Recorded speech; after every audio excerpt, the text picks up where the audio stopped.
Friends, welcome back to my channel. నేనండి మీ నందనాని. Thumbnail చూసి అర్థమైపోయి ఉంటుంది నేను ఎక్కడికి వెళ్తున్నాను అనేది. మేము ఒక చిన్న ఫ్యామిలీ ట్రిప్కి వెళ్తున్నాం అనమాట. జస్ట్ 4 days కోసం అంతే. 4 days కూడా హైదరాబాద్ని వదిలిపెట్టి ఉండడం నాకైతే కష్టము. బట్ మార్నింగ్ అయితే మాకు ఫ్లైట్ ఉండింది. సో నేను ఎయిర్పోర్ట్కి వెళ్తున్నాము మార్నింగ్. సో ఇంకా క్యాబ్ బుక్ చేసుకోలేదండి, మా కారే ఎయిర్పోర్ట్లో పెట్టేసుకొని వెళ్ళిపోదాము అని డిసైడ్ అయిపోయాము అనమాట. మార్నింగ్ నిజంగా ఎయిర్పోర్ట్కి వెళ్ళే ఆ సంతోషం, ఆనందమే వేరే ఉంటుంది. నాకైతే నిజంగా మధ్యాహ్నం ఈవినింగ్ అలా ట్రావెల్ చేయడం కంటే ఎర్లీ మార్నింగ్ ట్రావెల్ చేయడం చాలా ఇష్టం. ఫ్లైట్ జర్నీస్ అయితే నేను మార్నింగ్ చాలా ఎంజాయ్ చేస్తాను. ఎందుకంటే మనం రెగ్యులర్గా ఈ టైంకి లేవం కదా, ఫ్లైట్ ఉంటే తప్పితే. మనకి మంచి ఎక్స్టెన్షన్స్ అయ్యాయి, ఎయిర్పోర్ట్ అంతా ఫుల్ కలకల్లాడిపోతుంది, పెద్దగా అయిపోయింది. అంటే ఒకప్పుడు చాలా పెద్దది మన హైదరాబాద్ శంషాబాద్ ఎయిర్పోర్ట్. ఇప్పుడైతే ఇంకా పెద్దగా మంచిగా అనిపిస్తుంది అనమాట. చూస్తూ ఉంటే వావ్ అన్నట్టు ఉండింది. మార్నింగ్ నిజంగా అసలు 24/7 ఎప్పుడు వెళ్ళినా కూడా ఎయిర్పోర్ట్ అయితే ఒక్క ఇదిగా ఉంటుంది కదా. సో చాలా అర్లీగా అండి, సన్ రైజ్ కూడా కాలేదు. అప్పుడే నేనైతే డోనట్స్ కొనుక్కున్నాను. చూడగానే వావ్ అనిపించింది. క్రిస్పీ క్రీమ్లో గ్లేజ్డ్ డోనట్స్ తీసుకున్నాను అనమాట. సారీ, నాకు కొంచెం జలుబైంది, సో వాయిస్ కొంచెం డిఫరెంట్గా వస్తుంది. తర్వాత ఇంకా మంచిగా షాపింగ్ చేద్దాము, ఇంకా మాకు ఫ్లైట్కి టైం ఉంది, చెక్ ఇన్ అయిపోయింది, అంతా అయిపోయింది అనేసి ఇంక ఇక్కడ నీలఫర్ కెఫే ఒకటి ఓపెన్ చేశారు. చాయ్ అట్లా లేదు, కానీ వీళ్ళ దగ్గర బిస్కెట్స్, టీ పౌడర్స్ అవన్నీ అయితే అవైలబుల్గా ఉన్నాయి. కెఫే నీలఫర్ ఇక్కడ నాకు ఫేవరెట్ అనమాట. వీళ్ళ దగ్గర ఆ ఉస్మానియా బిస్కెట్స్ కూడా తీసుకెళ్దాము. గోవాలో కొంచెం ఎంజాయ్ చేయొచ్చు కదా, మన హైదరాబాద్ టచ్ ఉంటుంది కదా అనిపించింది అనమాట. ఇక ఫ్లైట్ అయితే అనౌన్స్మెంట్ అయిపోయింది, మా ఫ్లైట్ కూడా వచ్చేస్తోంది. సో బోర్డింగ్కి రెడీగా అమ్మంటున్నారనమాట. ఇంకా బోర్డింగ్కి రెడీ అవ్వాలి అన్నట్టు వచ్చి కూర్చున్నాను ఇక్కడ. సో ఇంకా మీకు వాక్వే ఇచ్చారు, చిన్నగా డ్రిజిల్ అవుతుందనమాట. అందుకే ఇంకా బస్సు ఇవ్వకుండా హ్యాపీగా వాక్వే ఇచ్చేసారు. ఇది ఈజీ ఉంటుంది కదా మనకి, అట్లా అని చెప్పేసి ఇంకా మెల్లిగా నడుచుకుంటూ వెళ్తున్నాము. నిజంగా గోవాకి వెళ్తున్నామనే సంతోషం ఎంత ఉందో, హైదరాబాద్ని 4 రోజులు వదిలి ఉండాలా అన్న బాధ కూడా అంతే ఉంది. సో ఫైనల్లీ గోవా అయితే రీచ్ అయ్యామండి. జస్ట్ 1 hour కదా మనకి ఇక్కడ నుంచి గోవా.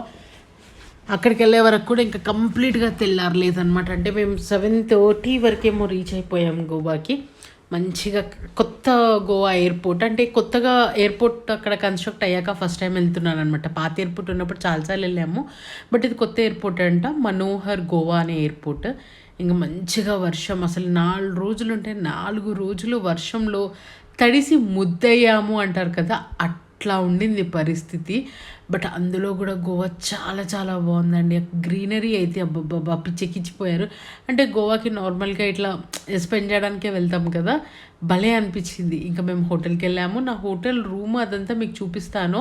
ఫస్ట్ అయితే ఆకలేస్తోంది, చెక్ ఇన్ చేసేసి మేము తినడానికి అని చెప్పేసి బయటకు వచ్చామన్నమాట. మాకు దగ్గరలోనే కానా అని ఒక రెస్టారెంట్ ఉండింది, చిన్న ఫుడ్ కోర్ట్ టైప్లో, భలే ఉండిందండి. మంచి గోవా వైపుతో రాజస్థానీ ఫుడ్ సూపర్ టేస్టీగా భలే ఉండిందనమాట. కానా అంటే తినే ఫుడ్ కాదు, కృష్ణుడు అని అర్థం అనమాట. సో మంచి పనీర్ పరాటాస్ ఆర్డర్ చేసుకున్నాము. ఇక్కడ గోబీ పరాటా కూడా ఆర్డర్ చేసుకున్నాము. దీంతో పాటు కొంచెం థాలీస్ కూడా తీసుకున్నాం అనమాట. మేము 4 members.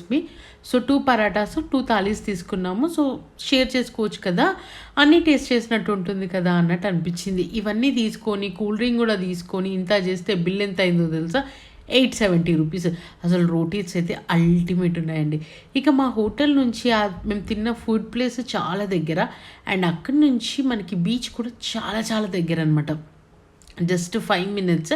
మేము నార్త్ గోవాలో ఉన్నాము, కంప్లీట్గా నార్త్ గోవాలోనే ఉన్నాము. కంప్లీట్గా బీచ్ అయితే వావ్ అనిపించింది అసలు. ఆ రోజు మంచి వర్షం పడుతున్నప్పుడు ఆ బీచ్లో ఆ ఆనందమే వేరు కదా. కాకపోతే బాగా వేవ్స్ ఎక్కువ ఉన్నాయి అని చెప్పి డేంజర్ జోన్ అని పెట్టారనమాట. అస్సలు బీచ్లోకి వెళ్ళనివ్వలేదు ఆ రోజు. ఫుల్ ఆఫ్ సెక్యూరిటీ ఉంది, ఎక్కడ పడితే అక్కడ రెడ్ ఫ్లాగ్స్ పెట్టేశారు. బట్ మేము ఇక్కడ కూర్చోవచ్చా అంటే మీరు కూర్చోవచ్చు అనేసి అన్నారు, కానీ వెళ్ళకూడదు లోపలికి అన్నారు అనమాట. ఇంకా సరేలే, అసలు ఇలా చూడడం కూడా ఎంత ఆనందంగా ఉంటుందో కదా అన్నట్టు అనిపించింది. అట్లా కూర్చొని ఉన్నాము, ఎంతసేపు కూర్చున్నామో మాకే తెలీదు.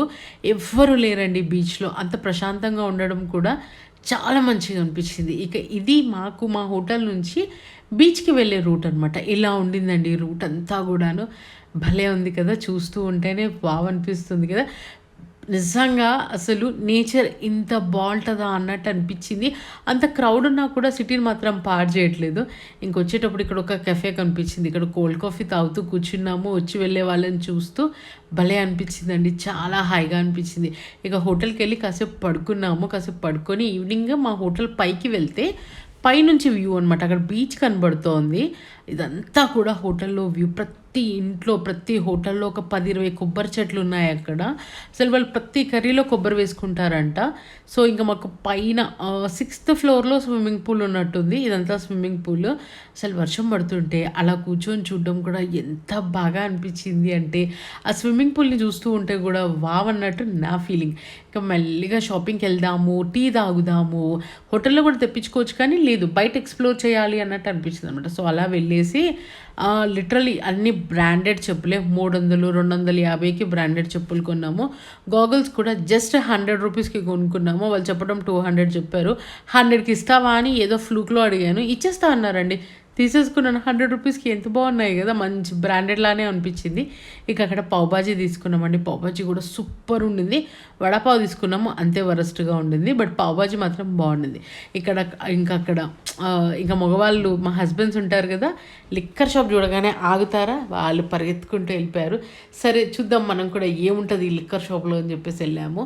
కొంచెం షాపింగ్ కూడా చేసాము. చాలా చీప్ ఉన్నాయి. లైక్ ఎక్కువ కాస్ట్లీ బాటిల్స్ అయితే తక్కువ ప్రైస్‌కి వస్తున్నాయి. మన నార్మల్ బాటిల్స్ అయితే కొంచెం తక్కువే ఉంది కాస్ట్. ఇక అక్కడి నుంచి డిన్నర్‌కి వెళ్ళాము. ఇది నైట్. ఇది ప్లేస్ ఏంటి అంటే కర్రీ హౌస్ అనమాట. చాలా బాగుండింది వైబ్. మంచిగా అంటే మస్తు ఉండింది. ఫుల్ ఆఫ్ మంచి మ్యూజిక్ అయిన అంటే లైవ్ మ్యూజిక్ రన్ అవుతుంది అక్కడ. ఆల్మోస్ట్ ప్రతి రెస్టారెంట్లో లైవ్ మ్యూజిక్ అవుతుంది. ఇక ఇక్కడ మేము యమ్మీగా చికెన్ డ్రమ్ స్టిక్స్ ఒకటి తీసుకున్నాము. అంటే chicken lollipops and tandoori chicken ఒకటి తీసుకున్నాం అనమాట. ఇది కూడా సూపర్ అంటే సూపర్ ఉండింది. 2 స్టార్టర్స్ అద్దరిపోయాయి. నాకు మెనూలో ఆమ్లెట్ ఉంటే ఎగ్ ఆమ్లెట్ ఉంటే ఇంక నాకు అసలు ఇక వేరే తినబుద్ధి కాదండి. అది ఆర్డర్ చేయాల్సిందే. సో నేను మంచిగా ఒక ఆమ్లెట్ ఆర్డర్ చేసుకున్నాను అనమాట. సూపర్ పెద్దగా వేసిచ్చాడు. తర్వాత ఫైనల్ మెయిన్ కోర్స్కి నూడిల్స్ తీసుకున్నాం. అంతే దరిద్రంగా ఉన్నాయి. నూడిల్స్ అస్సలు ట్రై చేయొద్దు. బట్ వైబ్ ఇదైతే మాత్రం చాలా చాలా బాగుంటుందండి. కొంచెం ఎక్స్పెన్సివ్ ఈ రెస్టారెంట్. చూడడానికి ఒక ఏసీ కూడా లేదు. మంచి వర్షం పడుతోంది. అలా ఓపెన్ ఇదిగా కూర్చొని ఆ చికెన్ స్టార్టర్స్ తింటుంటే oh my God what a day అనిపించింది అనమాట. నిజంగా కర్రీ హౌస్ చాలా అవుట్లెట్స్ ఉన్నాయి వీళ్ళవి. ఎక్కడికి వెళ్ళినా కూడా ఇదే డెకార్ ఇట్లానే ఉంటుందంట. ఎక్కువ రష్ లేదు, ప్రశాంతంగా ఉంది. ఇదండి మా డే 1. మీకు ఎలా అనిపించింది?